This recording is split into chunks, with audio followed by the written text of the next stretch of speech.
नमो नमः। प्रवाचिका अहंदया जोशी संस्कृताध्ययने समेषां स्वागतम्। अधुना अग्रिमा कथा पठिष्यते अस्तु तर्हि आरंभं कुर्मः। चैत्री पुनव आली. रायगड उतरून आलेले महाराज कमरेच्या केवळ पितांबरानिशी उघड्या पाठीने काळ नदीच्या पात्रात उभे राहिले. एका सालापूर्वी काळ झालेल्या आबासाहेबांच्या आत्म्याला ते भरल्या उंजळीने वर्ष श्राद्धाचे तर्पण देऊ लागले. नदी काठावर बाळंभट, कवीजी, उधो, योगदेव, केशव पंडित, उमाजी पंडित उभे होते. महाराजांच्या मनाच्या पात्रात आठवणींची एक एक उंजळ उतरू लागली. एक साल मागे पडले. आबासाहेब गेले असे अजून मन घेत नाही, पण ते सत्य आहे. जाताना ते जमल्या असामींना म्हणाले, येतो मृत्यूलोक, कितेक आले तितुके गेले. तो तर रिवाजच आहे, पण हा मृत्यूलोक पावन होतो तो आबासाहेबांच्या सारख्यांच्या येण्याने, पोरका होतो तो त्यांच्या जाण्याने. आपल्या शब्दांखातर माणसे जीवांचे तर्पण करून धन्य होत आहेत हे बघण्याचे भाग्य किती लोकांना मिळते. आबासाहेबांना ते मिळाले. ते शिवनेरीवर उपजले आणि त्यांनी रायगडी देह ठेवला. 50 वर्षांची हयात, पण केवढा मोहरा पलटून टाकला त्या सायवळ हातांनी माणसा मुलखांचा. किती शोध घ्यावा. आबासाहेब कोण होते उमगत नाही. ही खरी जिंदगी, जिला खरे तर सद्गतीसाठी तर्पणाचीही गरज नाही. आबासाहेब आमच्या भटकल्या क्षणांनी आम्ही पठाणी गोटाच्या गोत्यात गेलो. त्यानं ज्या यातना तुम्हाला झाल्या त्याची भरपाई उभी हयात आम्ही असे तर्पण करीत उभेच राहिलो तरी होणार नाही. किती उपटला तरी हा सल काही मनातून हलता हलत नाही. आपणाला अर्घ्य देण्याची खरे तर आमची योग्यता नाही. जे पाचाडच्या मासाहेबांनी केले, पेशवे मोरोपंतांनी केले, ते खरे समर्पण. तुम्ही उठविलेल्या या दौलतीत आमची हाव नाही. आम्ही हाती राजमुद्रा घेतली आहे, ती लागल्या कलंकाला साफ धुवून काढण्यासाठी, अंगी खेळणारे तुमचे रक्तबीज शाबित करण्यासाठी. आमच्या पायात हिम्मत आणि हातात यश भरा. थोर मनी आम्हास आशीर्वाद द्या. जे चुकले माकले आहे ते पदरी घ्या. श्राद्ध विधी करून महाराज रायगड चढले. निळोपंतांना वर्दी देऊन त्यांनी सिंहासन सदर भरवण्याची आज्ञा केली. या सदरेला हरजीराजे, श्यामजी नाईक पुंडे, दादाजी व भीमाजी काकडे, जैताजी काटकर यांना मानविडे देऊन पाचारण करण्यात आले. भरल्या सदरेला साक्ष ठेवून महाराजांनी हरजीराजांना म्यानबंद तलवार, अलंकार, वस्त्रे व शिरपेशाचे तबक बहाल केले. त्यांच्या खांद्यावर हात ठेवून त्यांच्या नजरेत विश्वासाने रोवित महाराज म्हणाले, राजे, आम्ही प्रांत कर्नाटकाची कारभारी एक्त्यारी तुम्हा हाती सुपूर्द करतो आहोत. प्रांताला बेंगळूर, जिंजी, होसकोट, कोलार, वेलूर, दोड्डबाळापूर, चिक्कबाळापूर असा मुलूक आहे. भोवती मदुरा, म्हैसूर, हुक्केरी, रामनाड अशा नायकांचा प्रदेश आहे. तंजावरी एकोजी काका आहेत. त्यांची जोड घेऊन प्रांत वाढीला लागेल यासाठी कोशिश करा. प्रांत कर्नाटक ही दौलतीची गाठीची फळी आहे. भोवतीच्या नायक राज्यांवर आप जरब ठेवून ती बळकट राखा. तुमच्या दिमतीला श्यामजी, जैताजी आणि काकडे बंधू देत आहोत. तुम्ही आहात म्हणजे आम्हीच कर्नाटकात आहोत असे आम्ही मानतो. प्रसंगी आम्हाला हारकारा द्या. आम्ही जातीनं तुमची कुमक करू. आजच गड उतरा. आई जगदंब तुम्हास यश देणार भली आहे. महाराजांनी प्रेमभराने हरजींना उर भेट दिली. हरजींनी छत्रपतींना विश्वास दिला, आम्ही स्वामी कार्यात काडीची ती कसूर करणार नाही. छत्रपतींनी निर्धास्त असावे. श्यामजी, जैताजी, दादाजी व भीमाजी यांचाही मानवस्त्रे देऊन मरातब करण्यात आला. हरजी राजांसह महाराज रायगड उतरून पाचाडात आले. 15,000ची दिमत व निवडीची माणसे घेऊन हरजींनी पाचाड सोडले. मराठी राज्याचे कारभारी एक्त्यार म्हणून हरजीराजे महाडिक कर्नाटकाच्या रोखाने चालले. पाचाडच्या वेशीबाहेर पडणाऱ्या हरजींच्या फौजेकडे बघणाऱ्या महाराजांच्या मनात मुद्रा तरळून गेली. ती मेहुणे गणोजी राजांची. एक मेहुणे जोखीम घेऊन दूरवरच्या प्रांतात चालले होते. दुसरे वतनासाठी नाराज होऊन न भेटता बोलता पाठ फिरवून शृंगारपुरी निघून गेले होते. गडावर परतल्या महाराजांना वाकनीस रामचंद्र दत्ताजी आणि कारभारी शिवाजी सुरूपेश आले. रामचंद्र पंतांनी वाईच्या एका दत्तक विधानातील सरकारी शेरणीच्या भरण्याची बाब महाराजांच्या कानी घातली. वाईला केशवजी नाईक म्हणून आहेत महाराज. वारस नाही म्हणून त्यांच्या स्त्रीने, पिलाईने त्यांच्या भावाचा, गंगाजींचा मुलगा दत्तक घेतला आहे.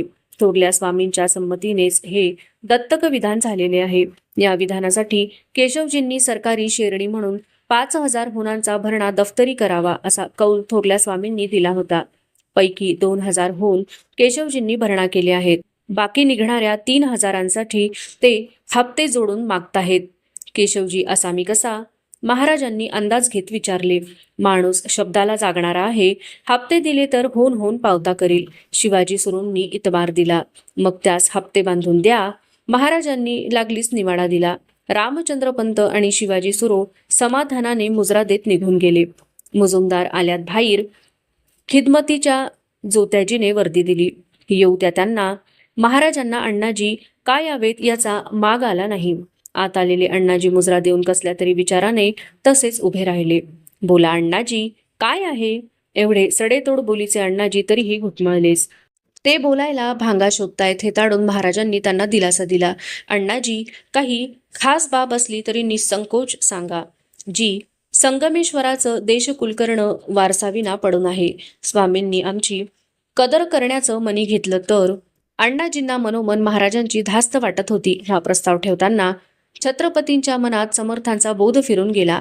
कारभारी हाती धरावे, सुखी करून सोडावे. कामाकडे तुम्ही खातर जमा करून घेतलीत कुलकर्ण वारसाविना आहे याची? अण्णाजी, जी, मग आम्ही तुम्हाला संगमेश्वराचं देशकुलकर्ण दिलं मुजुमदार. तुमच्यासारखा कारभारी लाभतो आहे त्या कुलकर्ण्यांना. हे संगमेश्वराचं भाग्य आहे अण्णाजी. महाराज प्रसन्न आणि मनमोकळे बोलले. भरून पावलेले अण्णाजी लगबगीने लवले. निरोप घेऊन बाहेर पडले. जासोदाचं नाईक बहिर्जी आल्यात. पहाऱ्याने खास वर्दी आणली. या ऐकताना महाराजांच्या मनातले विचारचक्र क्षणभर थांबले. त्यांनी संमती दिली. थोड्याच वेळात बहिर्जी आत आला.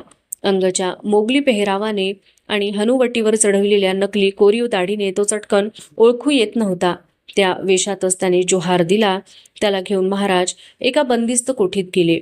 आग्रा, बऱ्हाणपूर, बागलाण असा फटका टाकून ससाण्याच्या डोळ्यांनी आणि चित्त्याच्या कानांनी खबर उचललेली बहिर्जी दबके म्हणाला, धनी, राजपुतांच्या फाट्याची खाशी खबर हाय. बादशहाने आपल्या पोराला हातोहात चकवा दिला अजमेरच्या तळावर.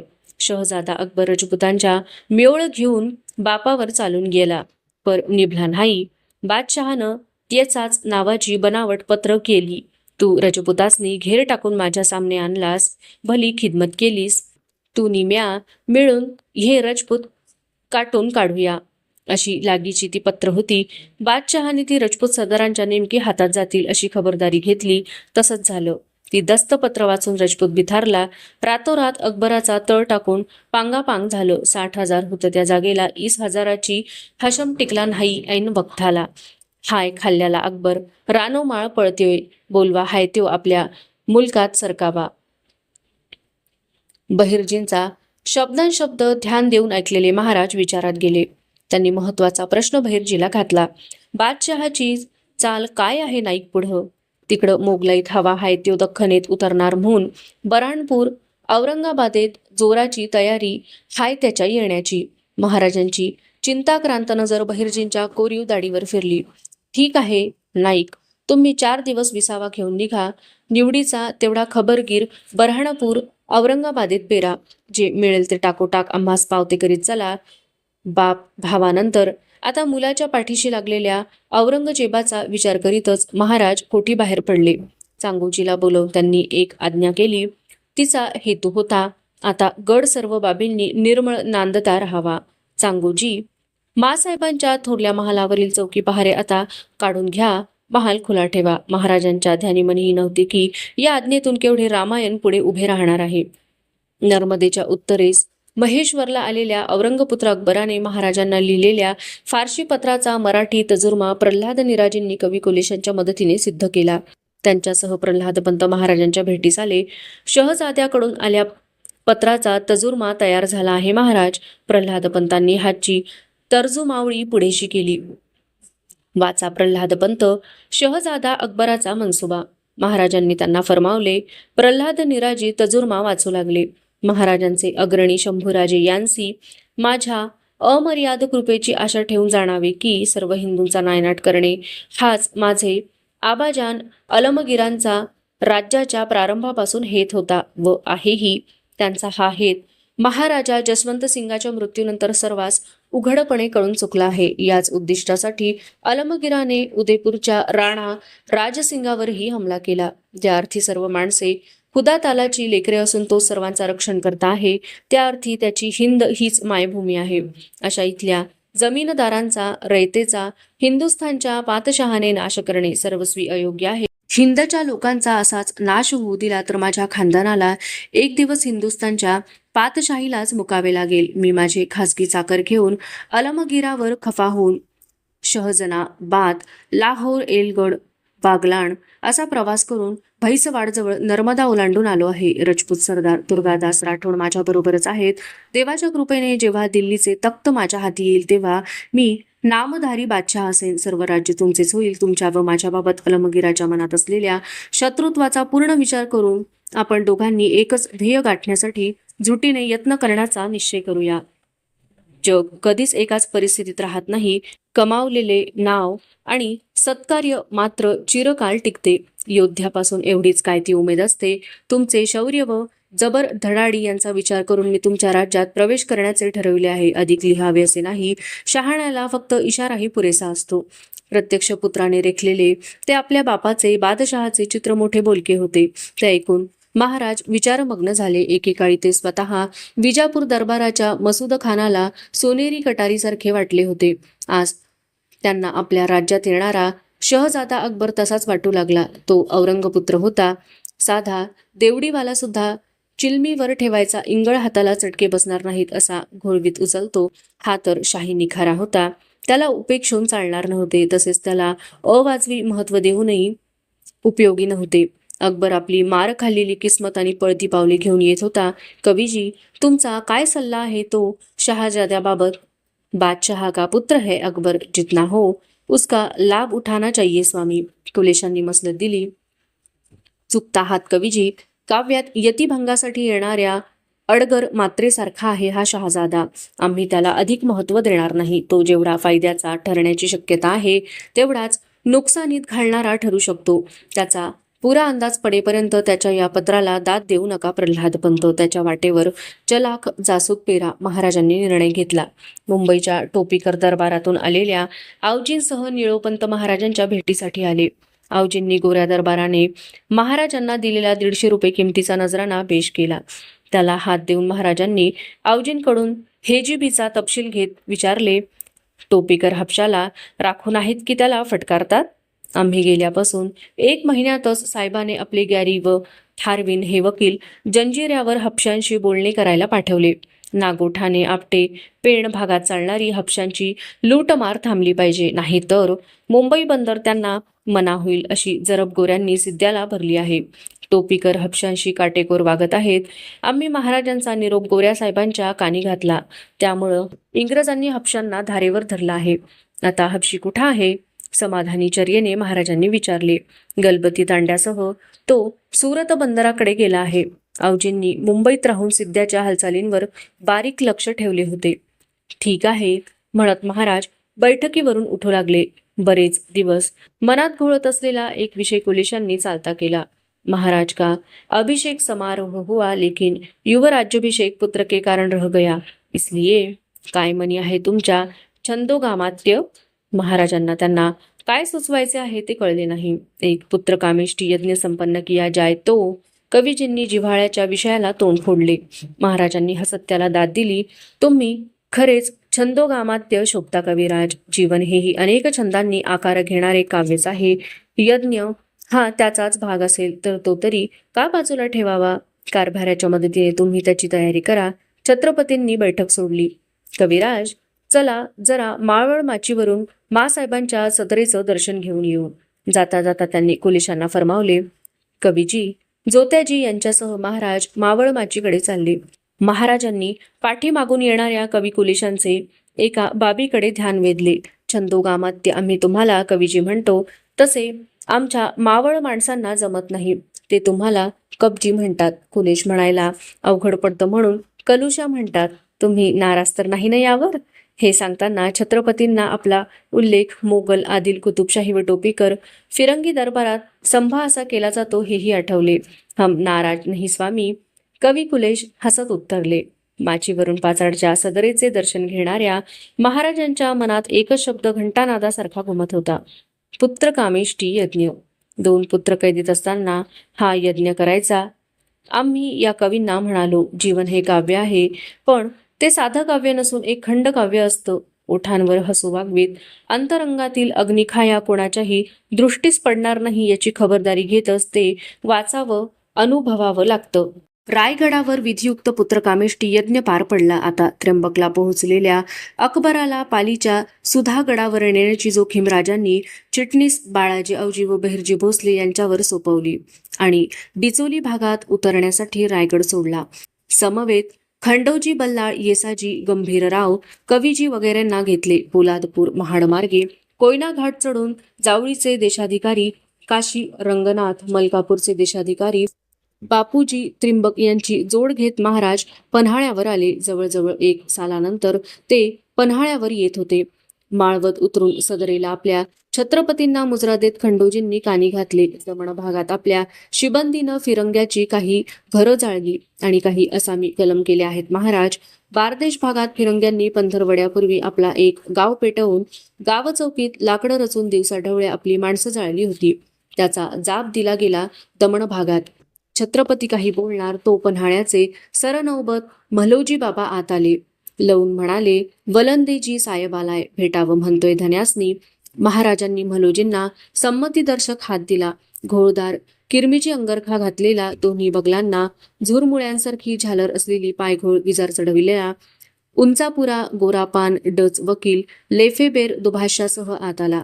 महाराजांसमोर रुजाम्यावर गुडघे टेकून त्याने मान लवविताना डोकेवरची पांढरे शुभ्र पीस खोसलेली घेरदार टोपी उतरली. ती उजव्या बाजूला हवेत डोलवून अभिवादन केले. तो पॉंडिचेरीहून आला होता. त्याच्या दुभाष्याने डच दरबारची अर्जी छत्रपतींना पेश केली. महाराज, डच दरबारची विनंती आहे. त्यांना पांदेचेरी भागात व्यापारासाठी सवलती आणि तांब्याची नाणी पाडण्यास परवानगी देण्याची मेहर व्हावी. आबासाहेबांच्या वेळीपासूनच डचांचे संबंध दौलतीशी जिव्हाळीचे होते. महाराजांनी दुभाष्याला अभय देतानाच एक अट घातली, आम्ही ही अर्जी मंजूर करू, पण एका शर्तीवर. डचांनी आम्हास बंदुका व तोफा देण्याची व्यवस्था केली पाहिजे. दुभाष्याने लेफेबेरला छत्रपतींची अट सांगितली. ती ऐकून त्याने अदबीने होकारार्थी मान डोलावली. महाराजांनी ती बाब कवीजींच्यावर सोपवून डच वकिलाला सन्मानपूर्वक निरोपाचे विडे दिले. दुपारचा थाळा घेऊन छत्रपतींनी गडाच्या चिटणीसांना बोलावून पुढे राजापूर, कुडाळ, डिचोली भागात द्यावयाच्या खलित्यांचे मजकूर सांगितले. पन्हाळ्यावर आपण सुखरूप पोहोचल्याचे रायगडी येसुबाईंना कळवण्याची ही सूचना त्यांनी चिटणीसांना दिली. चिटणीस निघून गेले. महालात महाराज एकटेच फेर घेऊ लागले. आता येऊन उभ्या राहिलेल्या म्हालोजींच्याकडे त्यांचे ध्यान गेले नाही. म्हालोजी बाहेर जावे की कसे या विचाराने चुळबुळले आणि आल्या पावली बाहेर जायलाही निघाले. पण त्या हालचालीने महाराजांचे लक्ष त्यांच्याकडे गेले. त्यांना थोपवण्यासाठी छत्रपतींनी विचारले, काय आहे म्हालोजी बाबा, निघालात ते? तसं खास काही नाही. पर म्हालोजी चाचरले, काय आहे बोला, संकोचू नका. योग धनगर आलाय, धाकलू म्हणतात त्याला. किती सांगितलं तरी मनावर घ्याय तयार नाही. हाशांशी भेट पाहिजेच म्हणतोय. कशासाठी? काय तर देणगी द्यायची हाय त्याला धन्यासनी म्हण. आम्हाला? नीट तपास घ्या त्याचा. त्याला देणगी पाहिजे असेल म्हालोजी बाबा. 10 वेळा विचारलं. तो द्याची हाय म्हणून धोसरा घेऊन बसलाय. घेऊन या त्याला. महाराजांचे कुतूहल चाळवले. खांद्यावर कांबळे टाकलेल्या, अंगात दशांच्या बंदांनी काचोळे आवळलेल्या, डोईला लाली धनगरी मुंडासे गुंडाळलेल्या, कमरेच्या लाकडी खोपणीत धारदार विळा खवलेल्या लंगोटीबाज धाकलू धनगरासह म्हालोजी आत आले. म्हालोजींनी महाराजांना मुजरा देण्यासाठी परोपरीने त्याला खुणावले. फाकड्या धाकलूच्या मुंडाशात ते काही केल्या शिरले नाही. महाराजांनी त्या रांगड्या धनगराला विचारले, कोण बाबा तुम्ही? कुठून आलात? कोण काम? खांद्यावरचे घोंगडे कडेधारी हाताने नेटाक करीत त्याने उत्तर दिले, फव्वाऱ्याच्या धनगरी बोलीत. धाकलूजी म्या. धनगर? धनगर म्हणसाईचा दरडीचा. राजा कोण? निर्भय धाकलूने महाराजांनाच विचारले. राजा कोण?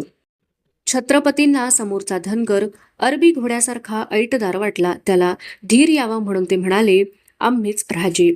बिरोबाचं चांग भलं. धनगराने त्या नांदीनेच आपल्या रिवाजाप्रमाणे मुजरा दिला. थेट दंडवत घालून, ही भॅट हाय राजा धनगराची. वर उठताच धाकलूने लंगोटीच्या शेवटाची गाठ उकलून चुनखडीसारखा एक पांढरा धूट तुकडा काढला आणि तो महाराजांच्या पायांशी ठेवला. ओढावून तो उचलून निरखत महाराजांनी विचारले, काय आहे हे धाकलोबा? खौल हाय त्यो, जित्या खवल्या मांजराच्या पायीवटनं टोकनून काढलाय. आम्हाला कशाला दिलात हा? लई गुणकारी खौल त्यो तसा मिळत नाही. खवल्या मांजर जिता घावला तर त्याचा पाटीला चुना थापून रातभर त्याला डालाया लागतो. सकाळला त्याचा योकच खौल असा मेंढराच्या लविगत पांढरा शिफूर होतो का? त्योच टोकनून कहाडायचा. रांजी दौलत हाय ती राजा गाडगंभर सोनं दिलं का नाही मिळायची. पण उपयोग काय याचा? महाराजांचे कुतूहल आता शिगेला पोहोचले. इखबानला लई पलट्या असतो त्यो खौल. त्याची अंगठी वळ अन लाव बोटाला. आसपास इखार आला की अंगठी रंग पालटून शिफूर हाय ती हिरवी निळी पडती. तुझ्या थाळ्याचा राखणदारच म्हण की त्यो खौल. रांचा राजा असल्यासारखा धनगर छत्रपतींशी एकेरीच बोलत होता. हातातला खौल डोळाभर निरखताना महाराजांची चर्या कशी उजळून निघाली. तसेच पुढे येत धाकलूच्या खांद्यावर हात चढवून तो हलकेच थोपटून महाराज म्हणाले, धाकलोबा, फार फार मोलाची देणगी दिली तुम्ही आम्हाला. बोला, काय बक्षिसी देऊ आम्ही तुम्हाला? मागाल ते मिळल. जमीन, जनावर, धान्य, हत्यार, वस्त्र, सोनं. रान जरा खळखळून जावा तसे धाकलूचे डोळे कसल्या तरी अपार निर्मळ तेजाने झळझळले. मुंडाचे डोलवीत तो म्हणाला, राजा, तू बिरुबा आमचा.